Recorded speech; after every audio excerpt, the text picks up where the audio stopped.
Hola, soy Laura y junto a mi compañera Karen vamos a ver cómo nace y viaja el impulso eléctrico del corazón, desde la célula marcapasos hasta la contracción ventricular. Al final sabremos qué canales iónicos y genes participan, cómo se refleja eso en el electrocardiograma y por qué algunas mutaciones pueden causar arritmias. Bueno, vamos. Bueno.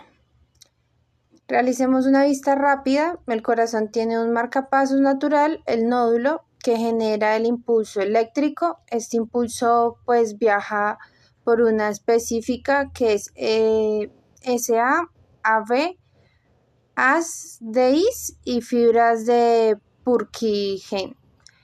Gracias a eso, las aurículas y los ventrículos se contraen en orden. El nódulo SA contiene células automáticas capaces de generar su propio impulso. Entonces, después de esto, de cada latido, su membrana se despolariza, se podría decir lentamente, hasta que llega al umbral. Esto ocurre dado que gracias a tres tipos de corrientes, la LF que deja entrar sólido y potasio, las corrientes de calcio tipo T y L, codificadas por el gen CACNA1C, y los canales de potasio que repolarizan las células.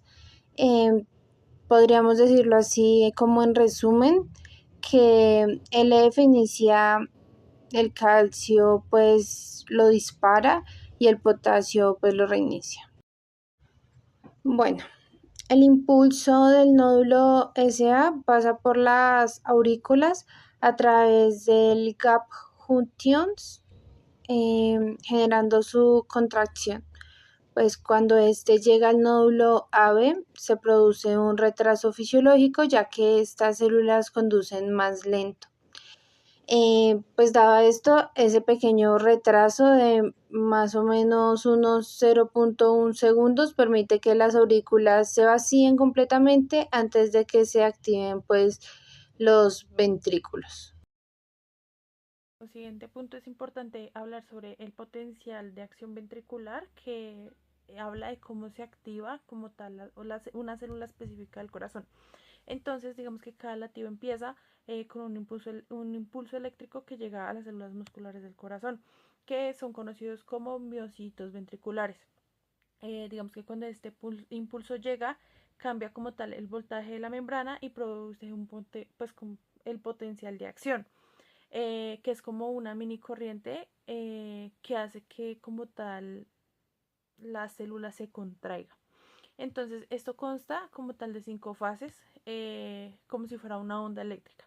Entonces, en la fase 0 podemos encontrar como tal la despolarización rápida, que es donde podemos ver que entra sodio a toda velocidad. Allí digamos que se activa el gen SCN5A, que es el que codifica para este canal. Luego de ello, se da como tal una repolarización inicial, en donde se cierra como tal el canal de sodio y empieza a salir potasio. Allí no se tiene muy clara, o sea, cuál es el gen que se activa para ello, pero pues sí, sale como tal el potasio. Luego tenemos una fase 2 en donde tenemos como la fase meseta.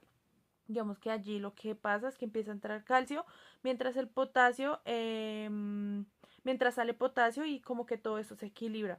Digamos que allí se activa como tal el gen CACNA1, que como siguiente punto está el acoplamiento como tal, excitación-contracción, en donde podemos hablar de cómo la electricidad produce el movimiento característico del corazón. Entonces, digamos que cuando entra como tal calcio en la fase que les contaba anteriormente, que es la 2, este calcio se activa como un paso dentro de la célula. Entonces, primero el calcio entra como tal a estimular los canales del retículo sarcoplasmático llamados RYR2, que son como tal receptores de rinodina. Entonces digamos que como tal estos canales lo que hacen es abrir y liberan como una gran cantidad de calcio que está almacenado dentro de la célula del proceso anterior que les había contado de la bomba que se activa en este proceso. Entonces este calcio lo que hace es que se une a una proteína llamada troponina C, que esta lo que hace es como que actúa sobre los filamentos de actina y miosina. Entonces cuando estos se unen, la actina y la miosina se enganchan y se como tal se deslizan sobre una sobre otra, produciendo como tal la contracción del músculo, pues conocido como el latido. Digamos, como siguiente punto tenemos la modulación autónoma, que habla sobre cómo se regula el sistema nervioso, como regulando el ritmo cardíaco o este movimiento tan específico del corazón. Entonces digamos que el corazón no siempre late igual porque depende siempre como de señales del sistema nervioso. Entonces es importante tener en cuenta que acá actúan lo que son el sistema simpático y el parasimpático. En el simpático tenemos lo que es la adrenalina y la noradrenalina.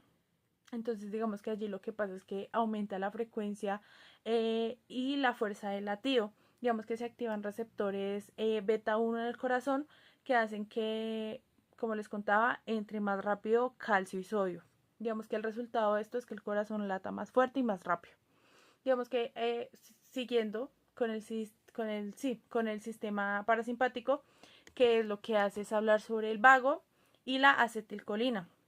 Entonces digamos que a partir de la acción de estos lo que hace es disminuir la frecuencia cardíaca y hace que salga más potasio, o sea, la hiperpolariza y digamos que se tarde más en disparar otro impulso. Y digamos que lo que hace es que relaja el corazón y hace que late más despacio y más suave. Como punto final tenemos como tal la relación de los electrocardiogramas. Digamos que estos son como un dibujo de la electricidad que se da dentro del corazón. Digamos que cada parte del latido eléctrico se ve como una onda. Entonces, dentro de ello tenemos lo que es una onda P, que representa como tal la despolarización como tal de las aurículas. Y aparte de esto, nos habla sobre el proceso de cómo se está dando el impulso en el nódulo, nódulo como tal que si no se da de buena manera puede causar como arritmia, síndrome de Brugada, entre otros. Digamos que como otro punto importante tenemos como tal el, sí, o sea, como el PR, que es como el intervalo. Digamos que esto lo que representa como tal el retraso del nódulo y digamos como el tiempo que hay entre aurícula y ventrículo en cuanto al impulso que se genera. Tenemos también lo que es el QRS, que nos representa como tal la despolarización de los ventrículos. Digamos que también asimismo representa el proceso de la entrada masiva de sodio de la fase 0 que les contaba anteriormente. Y finalmente encontramos el segmento ST y onda T, que representan como tal la repolarización ventricular, que es cuando empieza la salida del potasio en la fase 3 que hablaba anteriormente. Entonces, digamos que en el electrocardiograma, el QRS como tal representa el momento en que el corazón dispara el latido y se genera como tal la contracción del ventrículo, pues del corazón. Entonces digamos que como vemos finalmente dentro de esto pues se activan varios genes como les contaba que son los que activan los canales de potasio, los que controlan el calcio dentro del músculo, los que generan como tal la bomba sodio-potasio y como tal la repolarización de las células.